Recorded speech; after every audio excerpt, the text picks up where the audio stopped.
अस्सलाम वालेकुम friends, welcome back to my channel. तो कैसे हैं आप सब लोग? उम्मीद करता हूँ आप तमाम दोस्त खैरियत से होंगे। तो दोस्तों, इस वीडियो में आपके साथ कतर की 3 लेटेस्ट न्यूज़ अपडेट्स शेयर करने वाला हूँ। तो तमाम दोस्तों से ये गुजारिश है कि हमारे चैनल को सब्सक्राइब कर लें ताकि कतर की तमाम खबरें आपको बआसानी बर वक्त मिल सकें। तो चलिए दोस्तों, वीडियो को स्टार्ट करते हैं। तो दोस्तों, जो पहली अपडेट है वो ये है कि कतर ने मुल्क में कोविड-19 के फैलाव को रोकने के लिए जो एहतियाती तदाबीर इख्तियार की हैं, उनमें से एक कतरी शहरियों की वतन वापसी के बाद अंदरूनी मुल्क परवाज़ों को मुअत्तल करना था।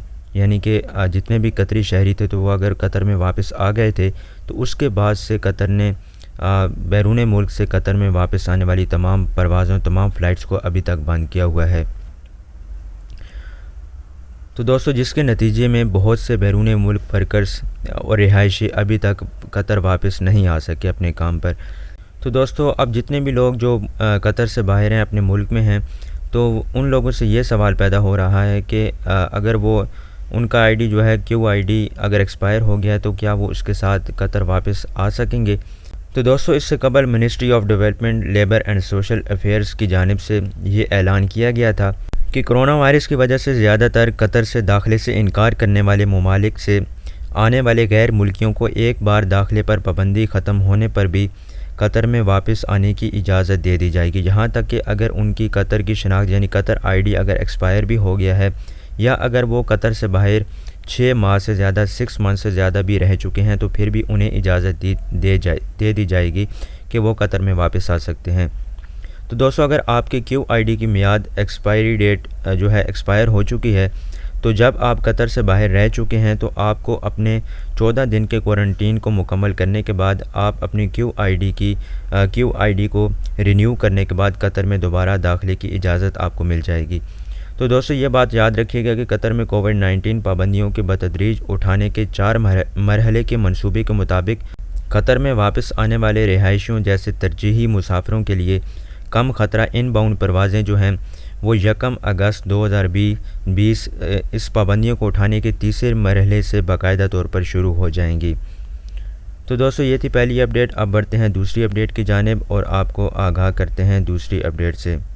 दोस्तों, दूसरी अपडेट ये है कि वज़ारत इंतज़ामी, मजदूरी और समाजी अमूर की वज़ारत ministry of administrative development, labour and social affairs ने इन गर्मियों मौसम गर्मा यानी गर्मियों के अरसे में आउटडोर के काम के मकामात के लिए काम के औकात का ऐलान किया है। तो दोस्तों, नए औकात कार के मुताबिक ये बताया गया है कि सुबह 10:30 बजे से दोपहर 3 बजे तक कोई काम नहीं होना चाहिए, जो कि 15 जून 2020 से 31 अगस्त 2020 तक लागू होगा, और दिन के वक्त काम 5 घंटे से ज़्यादा नहीं होना चाहिए। दोस्तों, वजारत के ट्विटर पर जारी करदा एक ऐलान में ये कहा गया है कि वो उन अदारों और कंपनियों के मालिकान से दरख्वास्त करता है जो 2004 के कानून नंबर 14 के ज़रिए नाफिज लेबर कानून के दफ़ात से मशरूत हैं।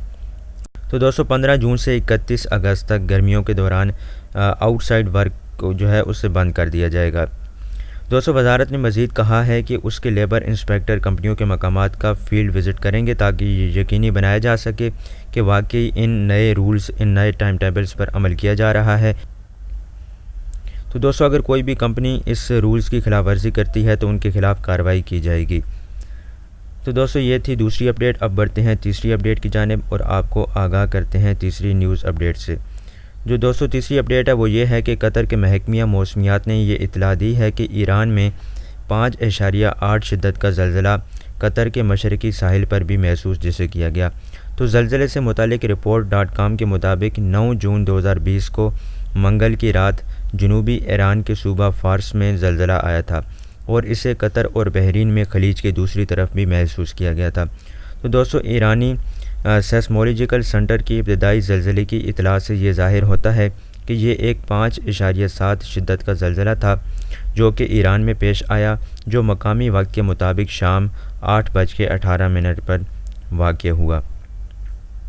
तो दोस्तों, ये थी कतर की आज की 3 लेटेस्ट न्यूज़ अपडेट्स। तो उम्मीद करता हूँ कि आज की ये वीडियो आपके लिए मुफीद साबित हुई होगी। तो दोस्तों, अगर ये वीडियो आपके लिए मुफीद साबित हुई हो तो इस वीडियो को लाइक ज़रूर कीजिएगा और हमारे चैनल को भी सब्सक्राइब कर लें ताकि कतर की तमाम खबरें आपको बआसानी बर वक्त मिल सकें। तो दोस्तों, मिलेंगे आपसे नेक्स्ट वीडियो में। तब तक के लिए दें हमें इजाज़त और अपना बहुत बहुत ख्याल रखिएगा। अल्लाह हाफ़िज़।